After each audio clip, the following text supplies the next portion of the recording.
कांग्रेस सांसद शशि थरूर अक्सर अपने बयानों की वजह से चर्चा में रहते हैं।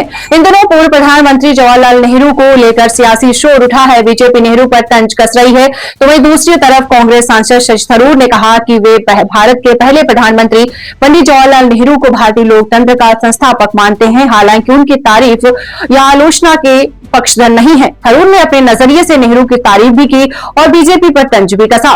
कांग्रेस एमपी शशि थरूर ने गुरुवार को कहा कि भारत के पहले प्रधानमंत्री पंडित जवाहरलाल नेहरू को भारतीय लोकतंत्र का संस्थापक मानते हैं, लेकिन उनकी तारीफ आलोचना के बिना नहीं है।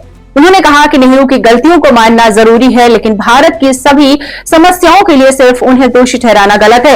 वे एंटी नेहरू हैं। मैं जवाहरलाल नेहरू का फैन हूं, उन्होंने कहा, लेकिन बिना आलोचना वाला फैन नहीं हूं। मैं उनके दिमाग और नजरिए की बहुत तारीफ करता हूं। मेरे मन में उनकी बहुत इज्जत है। हालांकि मैं उनके सभी सोच और पॉलिसीज को 100% सपोर्ट नहीं कर सकता। उन्होंने जो कई काम किए हैं वे सबसे ज्यादा तारीफ के लायक हैं। सबसे जरूरी बात यह है कि नेहरू ने ही भारत में मजबूती से डेमोक्रेसी स्थापित की। मैं ये नहीं कहूंगा कि वे मोदी सरकार यानी एंटी डेमोक्रेटिक है, लेकिन मैं निश्चित रूप से एंटी नेहरू है। नेहरू को एक आसान बलि का बकरा बना दिया गया है। 1962 के भारत चीन युद्ध को याद करते हुए थरूर ने कहा कि कुछ मामलों में उनकी यानी मोदी सरकार आलोचना का आधार हो सकता है। उदाहरण के लिए चीन के खिलाफ 1962 की हार कुछ श्रेय नेहरू के लिए कुछ फैसलों को दिया जा सकता है।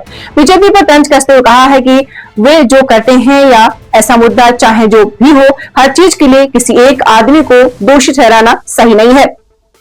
एक राइटर के तौर पर अपने पर्सनल सफर के बारे में बताते हुए थरूर ने कहा कि पढ़ने का उनका शौक बचपन से है और आपको बताते चलें, जब टेलीविजन या मोबाइल फोन नहीं थे, किताबें ही उनकी अकेली साथी थी। बता दें कि श्री नारायण गुरु की बायोग्राफी उनकी 28वीं किताब है और अक्सर वो सभी किताबों पर कुछ ना कुछ पढ़ते हैं और अपनी तरफ से कुछ ना कुछ लिखते रहते हैं। तो उन्होंने ऐसा कहा है कि किसी एक पक्ष के लिए किसी एक आदमी को दोषी ठहराना सही नहीं है।